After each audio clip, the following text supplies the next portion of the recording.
నా ప్రియమైన బిడ్డా, నా మాట జాగ్రత్తగా ఆలకించుము. నేను చాలాసార్లు చెప్పాను, నీకు అర్థమైందో లేదో కాని మరొకసారి గుర్తు చేస్తున్నాను. జాగ్రత్తగా వినము, ఆలకించుము. నీ దేవుడైన యెహోవా మాట శ్రద్ధగా విని, నేడు నేను నీకు ఆజ్ఞాపించుచున్న ఆయన ఆజ్ఞలనన్నిటినీ అనుసరించి నడుచుకునిన ఎడల నీ దేవుడైన యెహోవా భూమి మీదనున్న సమస్త జనముల కంటే నిన్ను హెచ్చించును.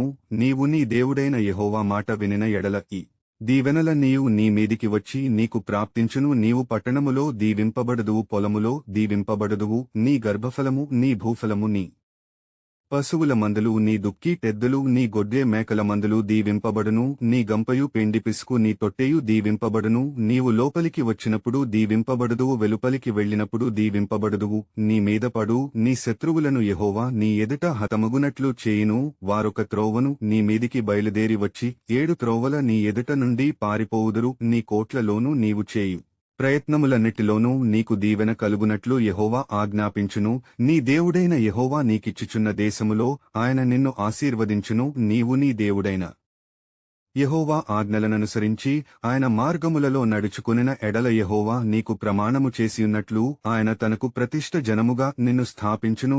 భూప్రజలందరూ యెహోవా నామమున నీవు పిలవడుచుండుట చూసి నీకు భయపడుదురు. మరియు యెహోవా నీకీచ్చెదనని నీ పితరులతో ప్రమాణము చేసిన దేశమున యెహోవా నీ గర్భఫల విషయములోనూ, మీ పశువుల విషయములోనూ, నీ నేలపంట విషయములోనూ నీకు సమృద్ధిగా మేలు కలుగజేయును. యెహోవా నీ దేశము మీద వర్షము దాని కాలమందు కురిపించుటకును, నీవు చేయు కార్యమంతటిని ఆశీర్వదించుటకును ఆకాశమును తన మంచి ధన నిధిని తెరుచును. నీవు అనేక జనములకు అప్పీచెదవు కాని అప్పు చేయవు.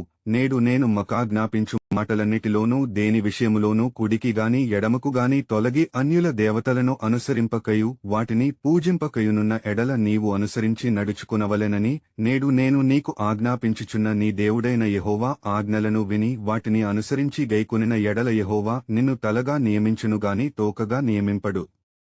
నీవు పైవాడువుగా ఉందువుగాని క్రింది వాడవుగా ఉండవు. ద్వితీయోపదేశకాండము 28వ అధ్యాయము 1 నుంచి 15వ వచనము వరకు. ఆమెన్.